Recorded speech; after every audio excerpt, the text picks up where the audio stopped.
Hello, everybody. Hello, Nate. Welcome to another episode of Books and Beyond. It is a pleasure to talk today to Dr. Nate, if I may call you Dr. Nate,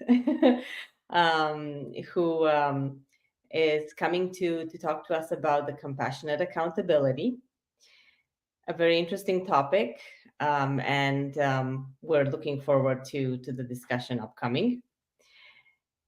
This is recorded as usual, and that we will be making it available to everybody on our social media and YouTube channel as soon as it is ready. So, without further ado, Nate, thank you so much for accepting to come as guest to our webinar series. And if you'd like to take a moment and have a few words for about yourself, and then we can kick it off with the discussion. Wonderful. Thank you so much, Ilinka. It's great to be here and be with your audience. My name is Nate Regier, and I'm the CEO and co founding owner of Next Element Consulting. We are a global leadership development and communications training firm, and we specialize in compassionate accountability, which we will get a chance to talk to about today. We've been around since 2008, and we serve clients of all sizes, multinationals, all the way down to smaller nonprofit companies. And we do everything from consulting and training to assessment, even train the trainer enterprise solutions. Ooh, that's so interesting, Nate. There's so much more than than compassionate accountability that I'm curious to ask about. But Wonderful. without further ado, we can start with the compassionate accountability, a book which you wrote and a concept that you're working on and your company is working on. So, um, what I guess the first question would be, and the curiosity would be, how did it all start? It's a very interesting but maybe unusual association of the two terms, right? Yeah, As you probably have been asked before. it So, what? certainly is. Yeah, it certainly is. And I'm always interested when people see those two words together for the first time. We often exhibit at trade shows or we have banners, and watching someone walk up and see those two words, we usually experience two reactions. The first reaction is they're puzzled, as if they're saying, "What? Those two words are not supposed to go together. I've never seen them together." And then as it begins to soak in, their expression changes to, "What if? What if compassion and accountability could work together and could be friends?" And that is the genesis of this big idea that we have been developing for 16 years at Next Element. And this is my fourth book, and where we're really bringing out the main idea that compassion and accountability actually are not in tension. They're not opposites, and they are intended to go together, and they can't actually work by themselves. And this seems like a breakthrough concept, and it really is quite revolutionary, but so needed right now with where we are in our world. That is true. I think I couldn't agree more, and I see it in my day to day as well, as technology advances and everybody becomes so antisocial, unfortunately, or such a poor communicator compared to what it used to be with all this Yeah. technology available. I think you're probably seeing a lot more movement and willingness of people of wanting to know how they can be using the concept that you're building. Yeah, we really have, and we've seen quite a big change since the pandemic. Before the pandemic, leaders could choose to maybe just be compassionate, but not really worry about results, or they could just focus on accountability and not really worry about the people and the relationships, and they got by. But after COVID, everything changed. And what we saw is that there was a pendulum that would swing all the way to compassion. Oh, we're all in this together. Let's all care about each other. Everybody can work from home. It doesn't matter. All the way to accountability. It's time to come back to work. You can't, we have to make sure you're actually working and not hanging out in your pajamas all day. And employees said, no, we want both. We want compassion and we want accountability and no compromises. And so, new companies and new organizations and new leaders post pandemic, we have to figure this out. And they must be more creative in how they become, even how they use their accountability with people working remote. It's not as easy as, hey, come into my office, let's have a discussion. Yeah, it's complicated. Well, that it brings up a good point. You mentioned that you're around with your company since 2008, so you caught quite a few changes in the evolution of this concept. Are there any Yes. takeaways or any pros and cons, or what you've seen before, maybe during the pandemic, and how things are looking right now? I think there's hope and there's opportunity.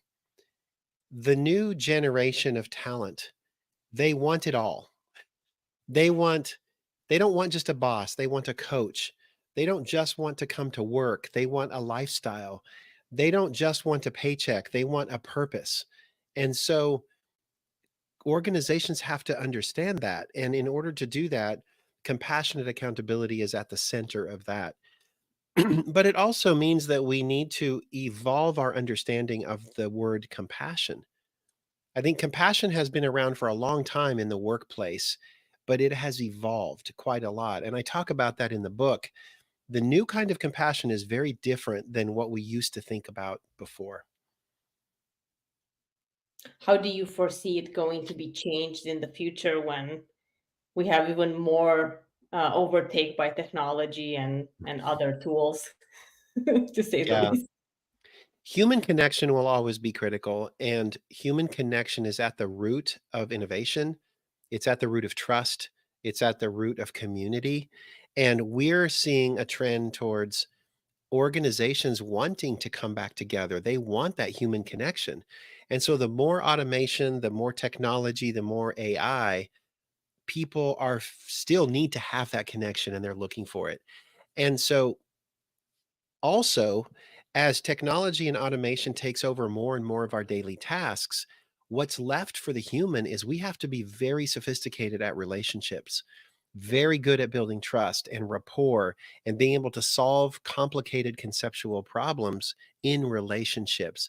And so anymore, almost everyone needs to be able to have compassionate accountability skills.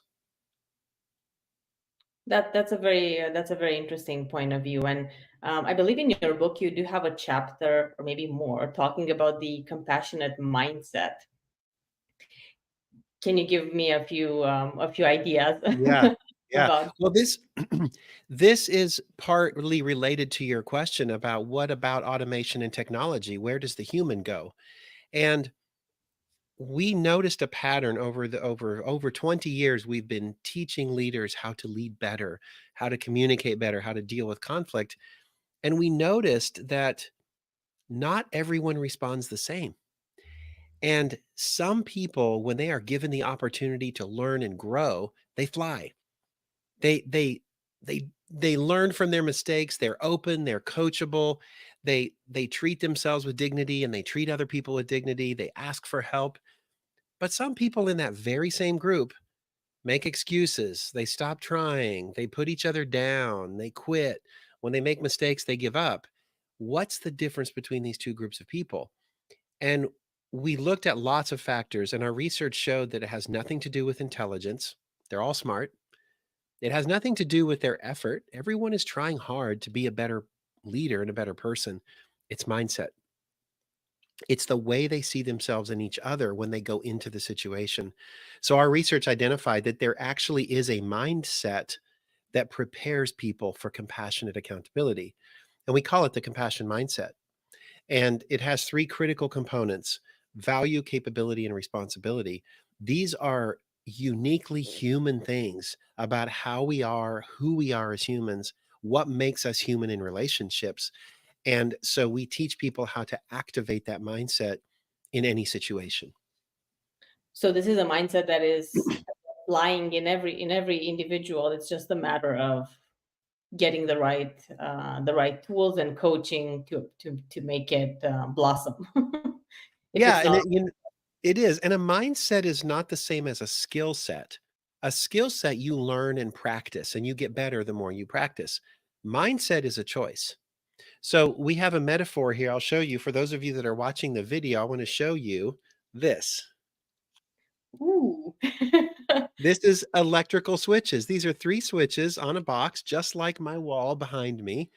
And these switches control the flow of energy.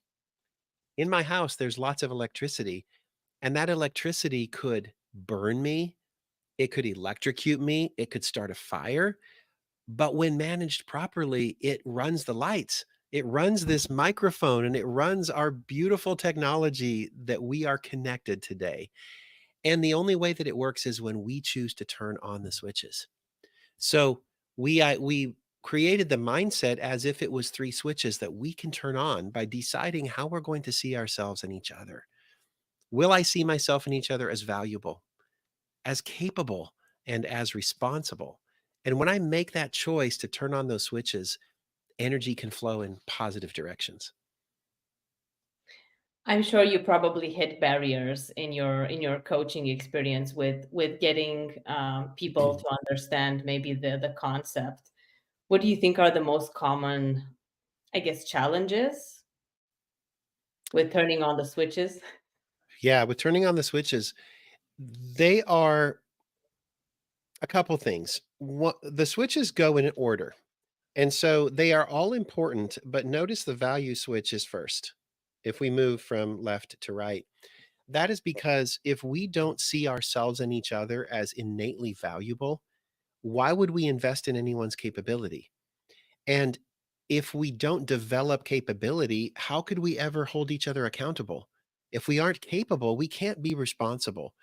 And so seeing ourselves as valuable and each other is the first step. Sometimes people have their switch turned on for themselves, but not for other people.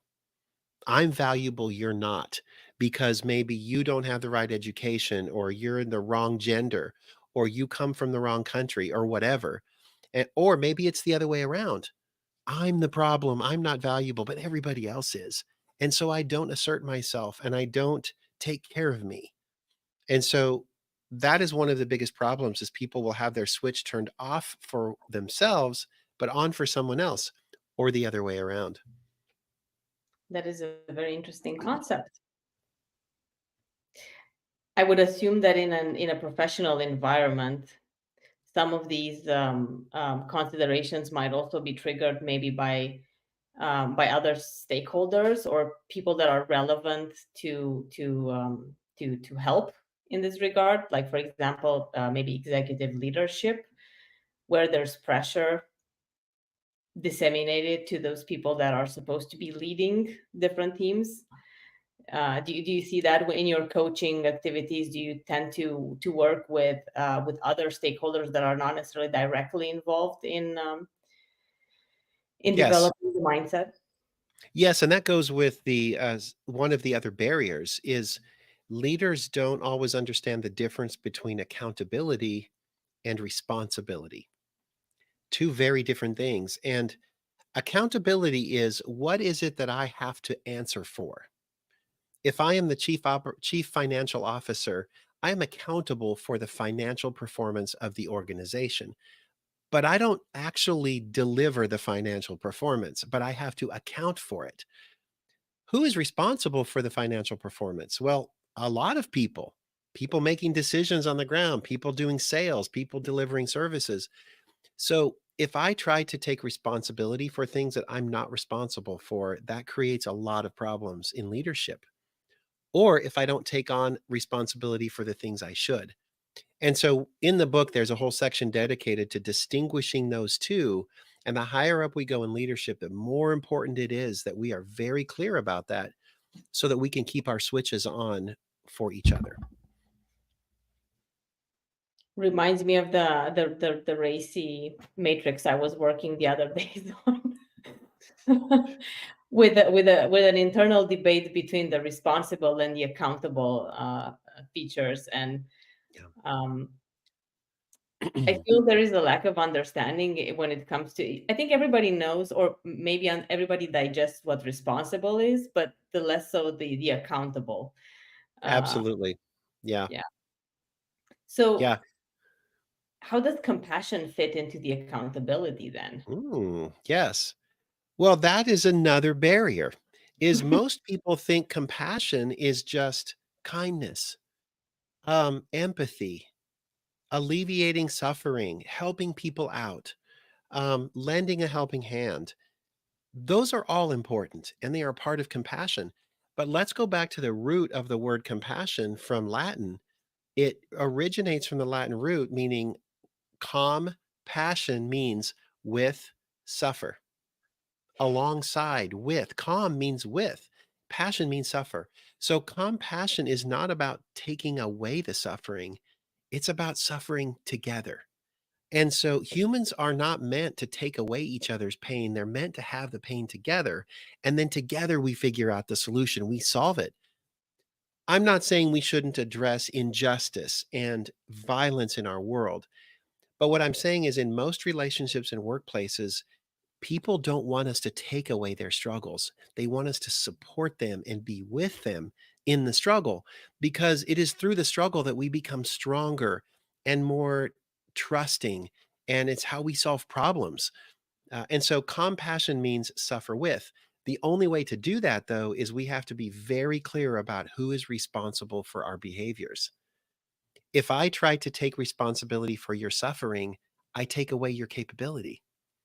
So now I'm being irresponsible. That's how compassion and accountability fit together is I can only be responsible for my things and you can only be responsible for yours. But together we can share the burden. Together. Yeah, exactly. So here's can I share an example? Of course. Another barrier for most leaders is they struggle to be vulnerable. They struggle to be transparent because they have the myth that that makes them weak, that vulnerability is weak. And that's because they haven't learned how to be responsible for their feelings. They see people vomit emotions and then everything falls apart and they think, I don't want to do that. But what if instead I took responsibility for my feelings? And let's say I said, Ilinka, I'm feeling anxious about something. Here's what's going on. And I heard some stories and I want to check if those stories are really true. Will you tell me what's going on? I shared my anxiety, but I didn't expect you to solve it. I asked you for help. And so I took responsibility for my feelings. That makes me courageous, not weak or vulnerable. No, I think, yeah, I think that, and the way that was approached by sharing your feelings makes the other one, I feel, more comfortable to be able to step in, Yeah. gives them more. Imagine if I said it this way. I came to you and said, "Alinka, you're making me anxious because of all the changes you're doing. Now I'm blaming you for my feelings. You are making me anxious. I'm saying that my feelings are not my responsibility, they're your problem. And so you caused my feelings. And when I do that, I give up all my power, I create defensiveness, and I lose track of what it means to struggle together." Yeah, definitely not a leader quality. Yeah. Uh, well, I'm happy to hear that you and your team are working to change this amongst all the leaders out there. I think that will definitely make them better leaders. How is it? How do you implement the concept? What is Yeah. the best approach that you We found? have we have a three-step model: mindset, skill set, template. The mindset we've talked about, turn on the switches.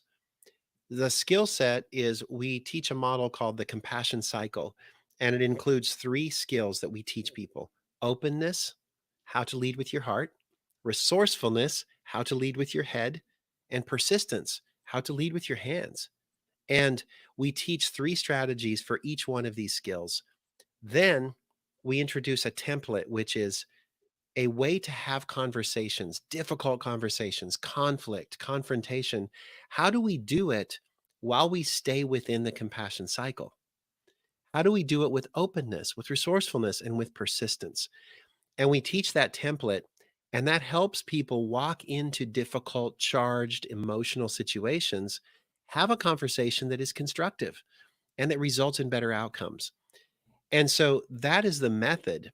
But then we can scale it within organizations by now saying, how do we apply this to your core functions? Customer service, sales, performance management, daily conversations, crisis communication, hiring. How do we approach it through the lens of the compassion cycle? And we scale that way. And then we can also train internal coaches and trainers to continue to coach and train others so that it spreads within an organization and everyone is using a common language and a common skill set. Yeah, that's always great, especially with big organizations, to have that kind of alignment. Yeah. Um, do you find when you're offering these sessions, are you usually mixing people from different various groups to have the difficult conversations, or are they separated on their department maybe, or certain areas that they focus on? That's a great question and a challenge for any kind of a training program. And for us, it really depends on the goals. If the goals is to break down silos, then we mix the groups. If the Mhm. goal is to build team cohesiveness, we'll keep the group together. Even if we're working with multiple cohorts and multiple teams, we will assign them work to go communicate with someone from a different department. And we do a lot of scenarios and role plays where people take a real situation that they're struggling with, apply our framework, go have the conversation and tell us how it went. And we coach through that process. Do you find that because that might also be, I'm assuming, challenging when you're actually working in a work environment and people are there with their colleagues and they're maybe having difficult conversations or situations with their colleagues that are also present at the course. Yeah. They are they honest about them? Do they feel comfortable to share those difficult situations, Mhm. or how It does it takes work around?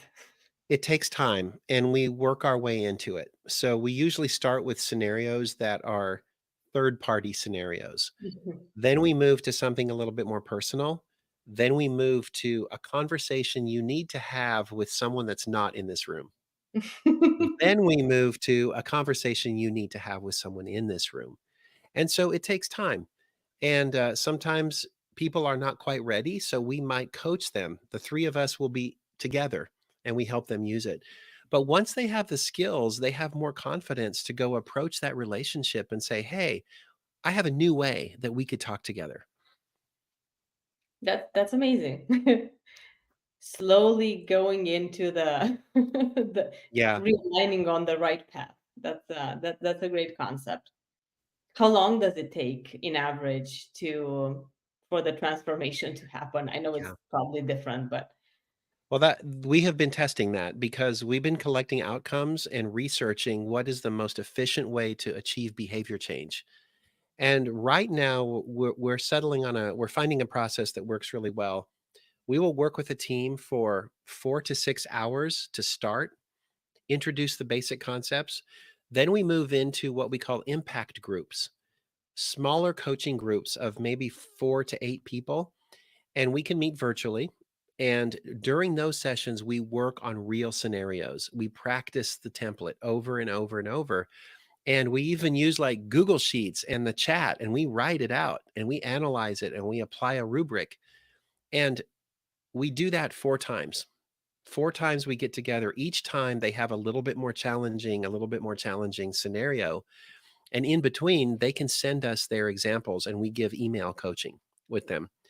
By the fourth session, most of the time, team members are starting to use the tools in day-to-day interactions, and then from them, we can extend if necessary. So people have can achieve transformation within about 3 months. okay, well that's a very quick time frame. Thinking if you're talking about really behavior change. Oh Um, yeah, people within 3 or 4 hours, people are already using the template differently to have conversations on text, on email, on the phone. that's Yeah. amazing. Do you find that do you have people who come back after their initial training, that they, or do they have I guess, do they have a point of contact from your team, or do you tend to train somebody within the company to remain their point of contact, their let's say their counselor? Yes, we would prefer to train internal capacity. Some organizations are large enough to have internal training and coaching. That's what we want. If the company is smaller and doesn't have that, we continue to work in a coaching capacity. We Mhm. also have lots of free resources. We have a newsletter. I publish a weekly blog. I record a podcast once a month. And all of those resources are designed to support and reinforce their work down the road. But we also may come in maybe every 3 months. We come in for a checkup and we work with the team again just to make sure they're on track. Okay, that's actually a great way to do it. And all the Mm. free resources you mentioned about, um, obviously the books too. Do you think that with this book, you mentioned it's the fourth, is it the fourth on the same topic, around the same topic, or separate topics for the other ones? It is my third book on the general theme of drama and compassion and conflict. It's my third book. My first one was Beyond Drama, Transcending Energy Vampires. Next one was Conflict Without Casualties, and that's where we introduce our framework for healthy conflict. And then the third book is Compassionate Accountability, where we introduce the mindset. I have another book that's about personality, diversity, and inclusion. It's called Seeing People Through. But I've written 3 books on the basic theme. Um, On the basic theme, yeah. yeah. Mhm. Do you find that readers are able to apply the concept throughout the by using the book, or is it more of an introduction? The It's an introduction, like with any book. Yeah. Reading is one thing, but practicing with a coach in a group is where you really learn and apply concepts. Although I've had people say they read the book and it's changed their life. So they're doing things differently. Maybe they change the way they look at things. One of the things that you can't get from the book, and this is really important, is valid, accurate assessment. And we have a validated, reliable assessment that goes with all of our work. And that's really the first step is get an accurate assessment of your competencies, your risk areas, where your opportunities for growth are, and that raises awareness around all of the behaviors that we need to be looking at. And then over time we can measure change by doing the assessment again. And so we have actually developed a single measure called the Drama Resilience Index, one number that shows the health of your culture. Is this addressed to an individual or the company? It doesn't matter. We can do individual, we can do entire teams or whole cultures. Okay. Yeah. Well, that's is that referenced in the book, or is it on your website, or is it It's on just our like, website. And yeah, people can find it. In my book, Conflict Without Casualties, um, people can go take a free assessment that's just it's a small example of the bigger assessment. okay. Yeah. Mhm. Okay, that's good to know.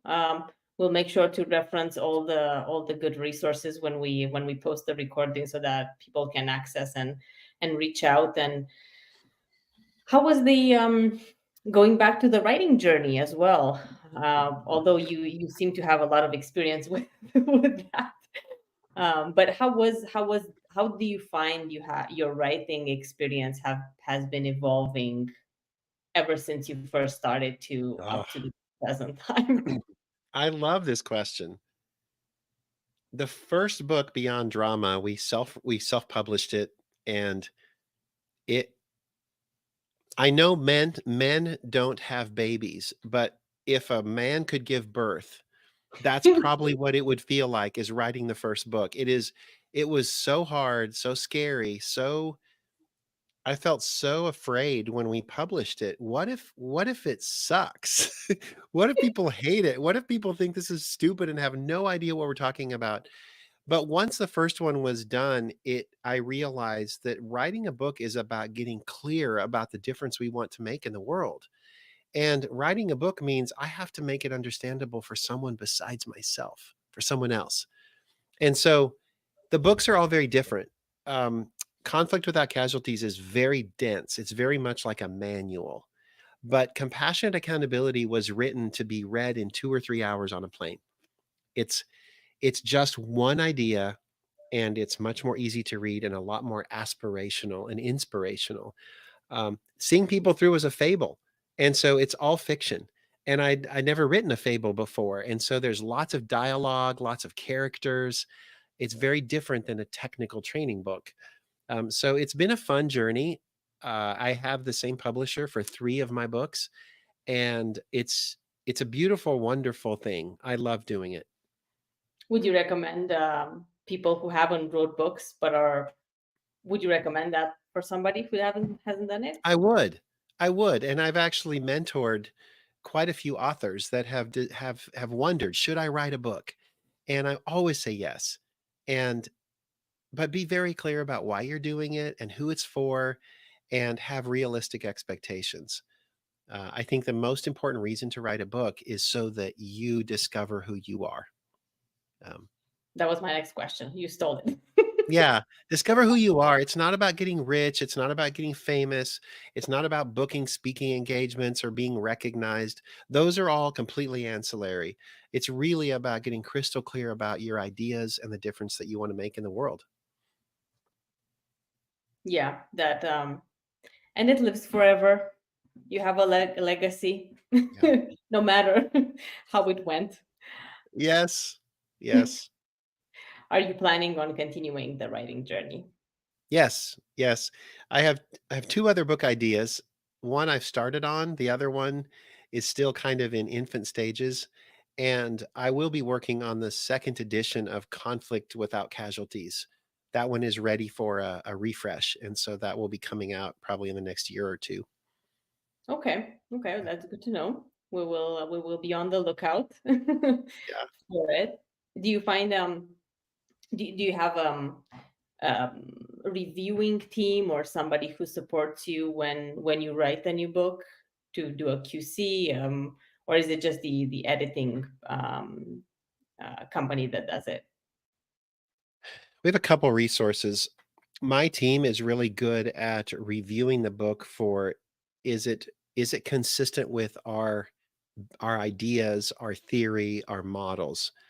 And they're not very good at reviewing for whether anyone else would like it. We're too close to our own material. We love our stuff. But they make sure that this is truly represents who we are. Then my publisher has a wonderful team of reviewers, and they read it for, does it flow well? Is it organized well? Will it be interesting to readers? Does it make sense? Then we also have our publisher has a different team that does copy editing and all the proofing and design work and everything. And so it's a different kind of a team. And then we also have friends around the world that have been following our stuff, and we love having them pre-read some of our manuscripts because they can tell us whether they think it will be another good chapter. How do you find time? Yeah. Um, Time, we've been very clear from the beginning of Next Element that when I'm writing a book, it is on the clock. This is my job. So I don't have to carve out time. I Hmm. make time during the day. I love to write in coffee shops. That's my favorite place to write. And so I find coffee shops usually where people don't know me, maybe in a next door town. And I can usually write for 4 hours at a time in a coffee shop. That's my favorite place. So I will set aside mornings, usually all morning, maybe once or twice a week, and that's my favorite way to do it, and it doesn't take very long that way. I love coffee. I should ask you for recommendations in the area. If you do come to Canada, I have a Yeah, few. the longer I stay at the coffee shop, the faster I type. No, but that's a very good concept. I know other talking to other authors, they struggle a bit because they're trying to deal with day-to-day activities as well as making time Yeah. to write a book, and that takes time um, and focus, and so Yeah, I'm very fortunate to have a team with me, and it's been, we have agreed from the beginning, this is part of my job, and we support each other, and they give me the time and the support to do that. Did you begin writing when Next Element came about, or was it after or before? You know, I think I've enjoyed it most of my life. I was forced to write a lot technically when I was getting my doctorate degree, papers, publications, so I was forced to have to organize my thoughts there. But when I started Next Element, I started a blog, and that was the first thing, because a blog is just a short thing and maybe 300 words. And a blog gave me an opportunity to practice writing about an idea in a very short, compelling way. And I have to do it every week. And that's my discipline. So I started practicing the discipline of writing and articulating ideas every week. And most of my books draw on my blogs. Most of them have 80% of the content I've already written about in my blogs. Okay, okay, that's an interesting concept. I've heard before. Um, Recommendations to start with blogs or simple short articles. Is that something you recommend to somebody who hasn't written Yes, I anything? would. I would. And Seth Godin is one of my favorite marketing kind of business development gurus. He was on my podcast and I asked him, he blogs every single day. I said, how do you do this and why do you do it? He says, it's not for anyone else but me. It's a daily discipline. Every day I want to discipline myself to articulate a thought. Just just work on something. And sometimes his blogs are one sentence long. Sometimes they're three paragraphs. But the idea is just practice generating ideas and writing about them and sharing them. That's that's what it's about. Which is very much transferable to other things in life, like becoming better at compassionate accountability. A lot Yeah. of practice, and it Mhm. will get you there. Yes. Practice. Practice. Okay. Well, I think we covered a great deal of it, of information. I'm gonna put. You have a very interesting book trailer Oh, that I came about doing my research, and I'm trying to put it on the screen so that people have it handy. And thank you so much. This was a very interesting conversation. I hope that we will you will probably you might be getting people in contact with you to ask more details about what you do, about the book, etc. Would LinkedIn be the best way for anybody who wants yeah, to reach? LinkedIn is great. You can find me there and communicate. I'm very active on LinkedIn. Also, if you go to our website at next-element.com, there's a contact us form there. At any time you can reach out, and we are all very accessible. We love to have conversations. And if you're curious about learning more about anything, it's okay to reach out. Perfect. And then are there any in-person events? Now, of course, now there are, holidays upcoming and everything, but any in-person events for 2025? Yes, very excited to announce. You know, since COVID, we moved to virtual for a lot of things, but we are doing one of our first in-person certifications again in Colorado in June. And so anyone who is interested in becoming certified in compassionate accountability, you can get certified as a coach, as a trainer, or for inside organizations. So you can facilitate training this material inside organizations. We're doing all of those in one big week in Colorado in June. So if anyone is interested, we're not publicizing it on our website yet, but when we have individual conversations with people that are interested and they'd prefer to get together in person and actually spend that time building those relationships, I'll be certifying doing that training. Okay, okay, Yeah. that's amazing. Definitely, fingers crossed for a full week of great conversation and trainees. Yeah. Um, We already have people signed up. There will be a limit at some point to how many we can do in a really good way. But for now, it is still open, and yeah, for all those who are in the area of Colorado or are willing to travel to Colorado, be Or can sure take a direct flight from Toronto to Denver. I mean, or fly directly. there we go.